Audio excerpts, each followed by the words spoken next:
പ്രതിപക്ഷ നേതാവ് വി.എസ്. അച്യുതാനന്ദൻ അദ്ദേഹം മാധ്യമങ്ങളെ കാണുന്നുണ്ട്. തത്സമയം ചൂലുകൊണ്ടുള്ള അടിയാണ് ഇന്നത്തെ ഹൈക്കോടതി വിധി. ഇനി ഈ നാറ്റം സഹിച്ച് എങ്ങനെയാണ് ഉമ്മൻചാണ്ടിയും മാണിയും ജനമധ്യത്തിൽ ഇറങ്ങി നടക്കുക?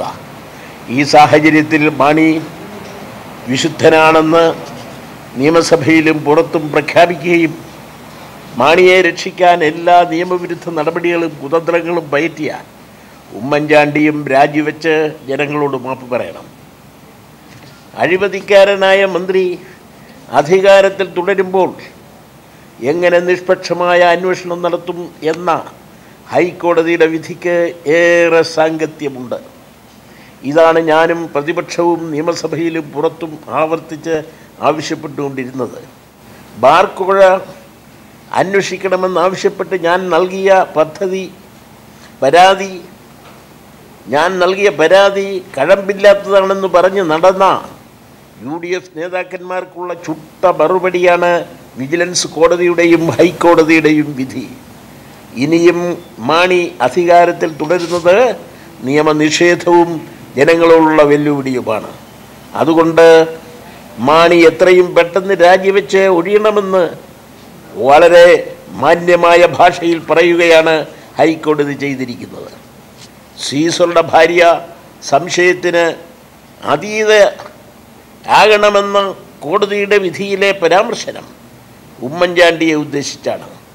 അതുകൊണ്ട് മാണി മാത്രമല്ല ഉമ്മൻചാണ്ടിയും ഈ മന്ത്രിസഭയാകെ തന്നെയും നാണത്തിൻ്റെ ലെവലേശമെങ്കിലും ഉണ്ടെങ്കിൽ ഉടൻ രാജി സമർപ്പിക്കുകയാണ് വേണ്ടത്.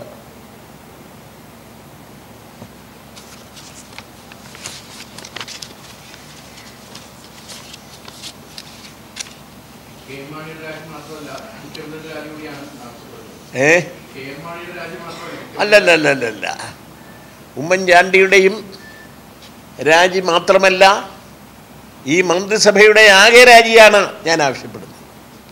എൻ്റെ സുഹൃത്ത് എന്തുകൊണ്ടാണ് അങ്ങനെ അത് ഭാഗികമായിട്ട് എടുത്തിട്ട് ചോദിക്കാനെന്നുള്ളത് എനിക്ക് മനസ്സിലായില്ല.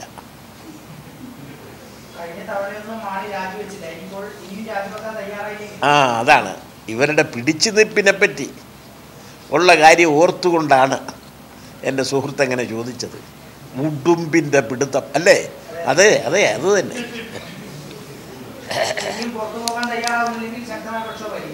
അത് സംശയമുണ്ടോ? ഈ രാജ്യമാകെ ഇളകി മറിയുകയില്ലേ? പൊതുസമ്മേളനങ്ങളിലെല്ലാം നിങ്ങൾ കണ്ടതല്ലേ ജനങ്ങളുടെ രോഷവും പ്രതിഷേധവും. ഞാൻ ചോദിച്ചല്ലോ, പശു ഞങ്ങളുടെ അമ്മയാണ് എന്ന് പറഞ്ഞപ്പോൾ ഞാൻ ചോദിച്ചു, കാളയോ? അപ്പം കാള എൻ്റെ സ്നേഹിതന്മാരായ BJP-ക്കാരുടെ തന്തയാണോ എന്ന് ഞാൻ ചോദിക്കുന്നില്ല. സ്വാഭാവികമല്ലേ? ഒരമ്മയ്ക്ക് ഒരച്ഛനില്ലേ? ശരി, സന്തോഷം.